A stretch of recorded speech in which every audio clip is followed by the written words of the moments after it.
নমস্কার, আমার গল্প পাঠ আসরে আপনাদের স্বাগত জানাচ্ছি। আজ পড়ে শোনাচ্ছি শরৎচন্দ্র চট্টোপাধ্যায়ের একটি ছোট গল্প মন্দির। আজ পড়ছি প্রথম পর্ব। এক গ্রামের নদীর তীরে দুঘর কুমোর বাস করিত। তাহারা নদীর মাটি তুলিয়া ছাঁচে ফেলিয়া পুতুল তৈরি করিত আর হাটে বিক্রয় করিয়া আসিত। চিরকাল তাহারা এই কাজ করে। চিরকাল এই মাটির পুতুল তাহাদিগের পরনের বস্ত্র ও উদরের অন্ন যোগাইয়া থাকে। মেয়েরা কাজ করে, জল তুলে রাঁধিয়া স্বামীপুত্রকে খাওয়ায় এবং নিবানো ভস্য স্তূপের ভেতর হইতে পোড়া পুতুল বাহির করিয়া আঁচল দিয়া ঝাড়িয়া চিত্রিত হইবার জন্য পুরুষদের হাতের কাছে আগাইয়া দেয়। শক্তিনাথ এই কুম্ভকার পরিবারের মধ্যে আসিয়া স্থান গ্রহণ করিয়াছিল। রোগক্লিষ্ট ক্ষীণ দেহ এই ব্রাহ্মণ কুমার তাহার বন্ধু বান্ধব, খেলাধুলা, লেখাপড়া সব ছাড়িয়া দিয়া এই মাটির পুতুলের পানে অকস্মাৎ একদিন ঝুঁকিয়া পড়িল।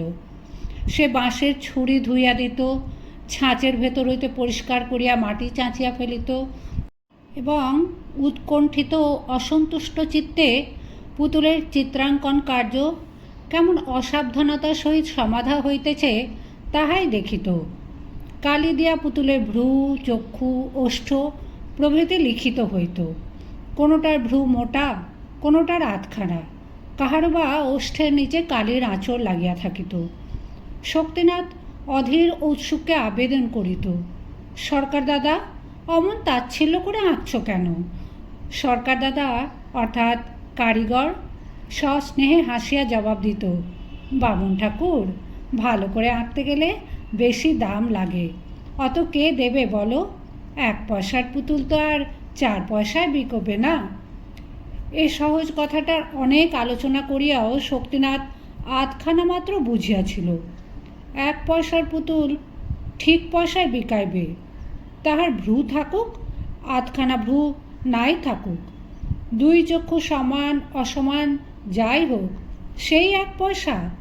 মিছামিছি কে এত পরিশ্রম করিবে?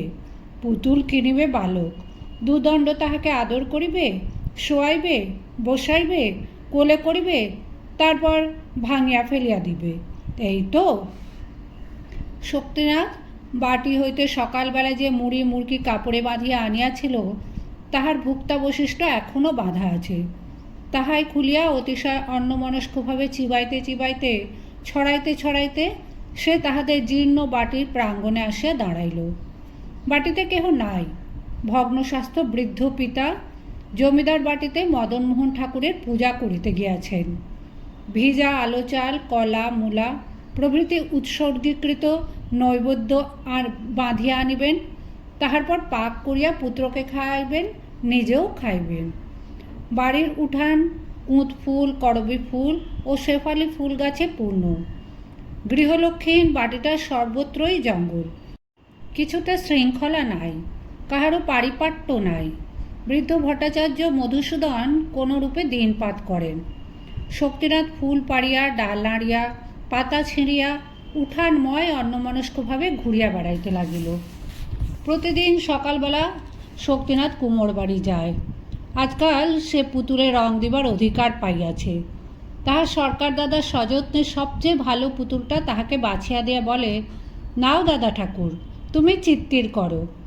দাদা ঠাকুর এক বেলা ধরিয়া একটি পুতুল চিত্রিত করে। হয়তো খুব ভালোই হয়, তবু 1 পয়সার বেশি দাম ওঠে না। সরকার দাদা কিন্তু বাটি আসিয়া বলে, বামুন ঠাকুরের চিত্তির করা পুতুলটি 2 পয়সায় বিকিয়েছে। শুনিয়া শক্তিনাথের আর আনন্দ ধরে না। এ গ্রামের জমিদার কায়স্থ, দেবদ্বিজে তাহার বাড়াবাড়ি ভক্তি। গৃহদেবতা নিকষ নির্মিত মদনমোহন বিগ্রহ, পার্শ্বে সুবর্ণরঞ্জিত শ্রীরাধা, অত্যুচ্চ মন্দিরে রৌপ্য সিংহাসনে তাহারই প্রতিষ্ঠিত। বৃন্দাবন লীলার কত অপরূপ চিত্র মন্দির গাত্রে সংলগ্ন। উপরে কিংখাপের চন্দ্রাতপ, তাহাতে শত শাখার ঝাড় দুলিতেছে। একপাশে মর্মর বেদির ওপর উপকরণ সজ্জিত এবং নিত্য নিবেদিত পুষ্পচন্দনের ঘন সৌরভে মন্দির অভ্যন্তর সমাচ্ছন্ন। বুঝি স্বর্গসুখ ও সৌন্দর্যের কথা স্মরণ করাইয়া দিতে এই পুষ্প ও গন্ধ পূজার প্রথম উপচার হইয়া আছে এবং তাহারই সুকোমল সুরভি বায়ুর স্তরে স্তরে সঞ্চিত হইয়া মন্দির বায়ুকে নিবিড় করিয়া রাখিয়াছে। অনেক দিনের কথা বলিতেছি। জমিদার রাজনারায়ণ বাবু যখন প্রৌঢ়ত্বের সীমায় পা দিয়া প্রথম বুঝিলেন যে এই জীবনের ছায়া ক্রমশ দীর্ঘ ও অস্পষ্ট হইয়া আসিতেছে, যেদিন সর্বপ্রথম বুঝিলেন যে এই জমিদারি ও ধন ঐশ্বর্য ভোগের মেয়াদ প্রতিদিন কমিয়া আসিতেছে, প্রথম যেদিন মন্দিরের এক পাশে দাঁড়াইয়া চোখ দিয়া অনুতাপাশ্রু বিগলিত হইয়াছিল, আমি সেই দিনের কথা বলিতেছি। তখন তাহার একমাত্র কন্যা অপর্ণা 5 বৎসরের বালিকা। পিতার পায়ের কাছে দাঁড়াইয়া এক মনে সে দেখিত মধুসূদন ভট্টাচার্য চন্দন দিয়া কালো পুতুলটি চর্চিত করিতেছেন, ফুল দিয়া সিংহাসন বেষ্টন করিতেছেন এবং তাহারই স্নিগ্ধ গন্ধ আশীর্বাদের মতো যেন তাহাকে স্পর্শ করিয়া ফিরিতেছে। সেই দিন হইতে প্রতিদিনই এই বালিকা সন্ধ্যার পর পিতার সহিত ঠাকুরের আরতি দেখিতে আসিত এবং এই মঙ্গল উৎসবের মধ্যে অকারণে বিভোর হইয়া চাহিয়া থাকিত। ক্রমে অপর্ণা বড় হইতে লাগিল। হিন্দুর মেয়ে ঈশ্বরের ধারণা যেমন করিয়া হৃদয়ঙ্গম করে সেও তাহাই করিতে লাগিল এবং পিতার নিতান্ত আদরের সামগ্রী এই মন্দিরটি যে তাহারও বক্ষশোণিতের মতো একথা সে তাহার সমস্ত কর্ম ও খেলাধুলোর মধ্যে প্রমাণ করিতে বসিল। সমস্ত দিন এই মন্দিরের কাছাকাছি থাকিত এবং একটি শুষ্ক তৃণ বা একটি শুষ্ক ফলও সে মন্দিরের ভেতরে পড়িয়া থাকা সহ্য করিতে পারিত না। এক ফোঁটা জল পড়িলে সে সযত্নে আঁচল দিয়া তাহা মুছিয়া লইত।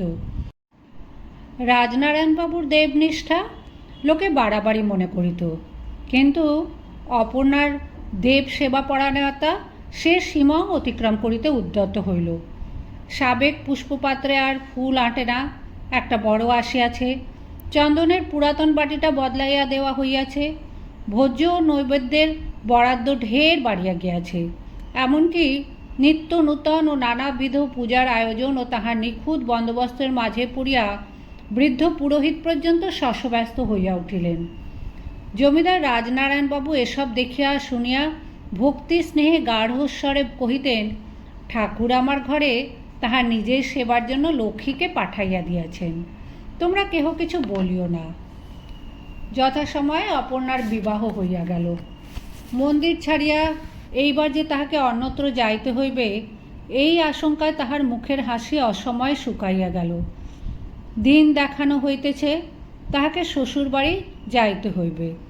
পরিপূর্ণ বিদ্যুৎ বুকে চাপিয়া বর্ষার ঘনকৃষ্ণ মেঘখণ্ড যেমন অবরুদ্ধ গৌরবের গুরুভারে স্থির হইয়া কিছুক্ষণ আকাশের গায়ে বর্ষণ উন্মুখভাবে দাঁড়াইয়া থাকে, তেমনি স্থির হইয়া একদিন অপর্ণা শুনিল যে সেই দেখান দিন আজ আসিয়াছে।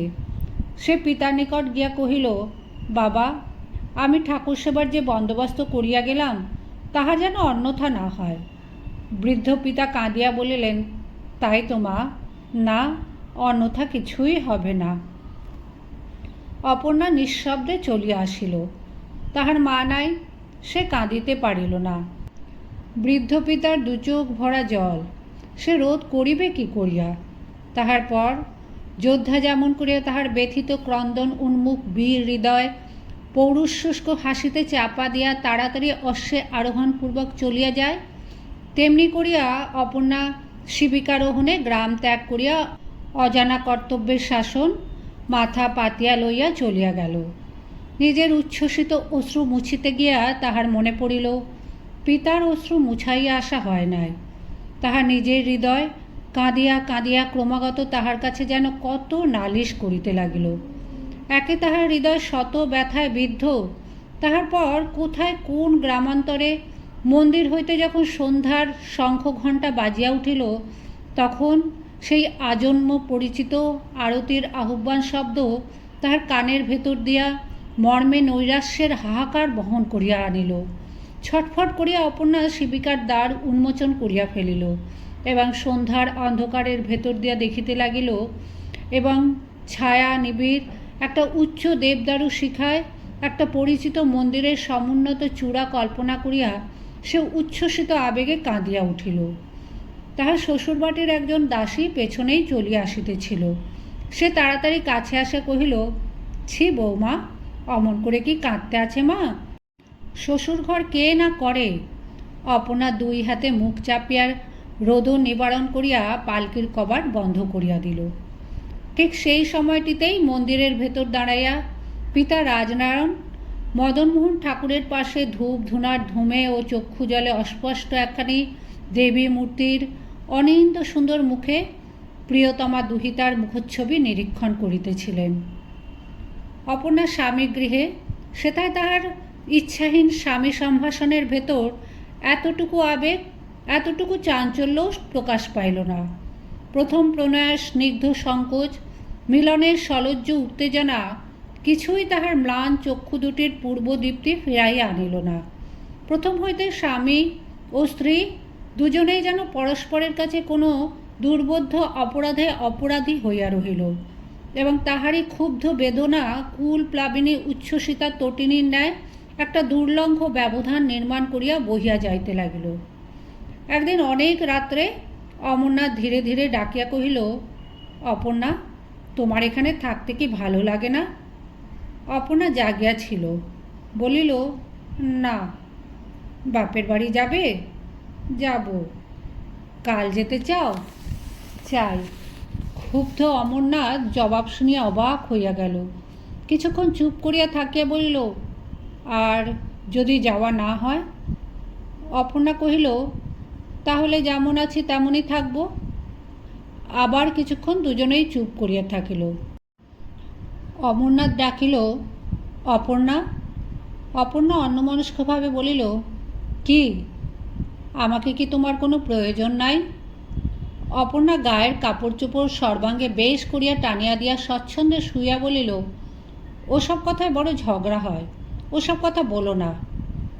ঝগড়া হয়? কি করে জানলে? জানি, আমাদের বাপের বাড়িতে মেজদা ও মেজবউ এই নিয়ে নিত্য কলহ করে। আমার ঝগড়া কলহ ভালো লাগে না। শুনিয়া অমরনাথ উত্তেজিত হইয়া উঠিল। অন্ধকারে হাতড়াইয়া সে যেন এই কথাটাই এতদিন খুঁজিতেছিল। হঠাৎ আজ যেন তাহার হাতে ঠেকিল। বলিয়া উঠিল, এসো অপর্ণা, আমরাও ঝগড়া করি। এমন করে থাকার চেয়ে ঝগড়া কলহ ঢের ভালো। অপর্ণা স্থিরভাবে কহিল, ছি, ঝগড়া কেন করতে যাবে? তুমি ঘুমোও। তাহার পর অপর্ণা ঘুমাইল কি জাগিয়া রহিল, সমস্ত রাত্রি জাগিয়া থাকিয়াও অমরনাথ বুঝিতে পারিল না। প্রত্যুষে উঠিয়া সন্ধ্যা পর্যন্ত সমস্ত দিন অপর্ণার কাজকর্ম ও জপে তপে কাটিয়া যায়। এতটুকু রঙ্গরস বা কৌতুকের মধ্যে সে প্রবেশ করে না। দেখিয়া তাহার সমবয়সীরা বিদ্রূপ করিয়া কত কি বলে। ননদেরা গোসাই ঠাকুর বলিয়া পরিহাস করে। তথাপি সে দলে মিশিতে পারিল না।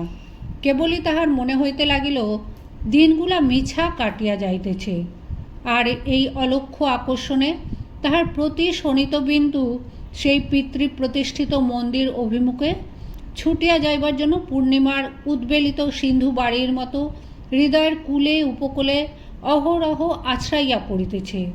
তাহার সংযম কিসে হইবে? ঘরকন্যার কাজে না ছোটোখাটো হাস্য পরিহাসে। ক্ষুব্ধ অসুস্থ চিত্ত তাহার এই যে বিপুল ভ্রান্তি মাথায় করিয়া আপনা আপনি পাক খাইয়া মরিতেছে, তাহার নিকট স্বামীর আদর ও স্নেহ, পরিজনবর্গের প্রীতি সম্ভাষণ ঘেঁষিবে কি করিয়া? কি করিয়া বুঝিবে কুমারীর দেব সেবা দ্বারা নারীত্বের কর্তব্যের সবটুকু পরিসর পরিপূর্ণ করা যায় না?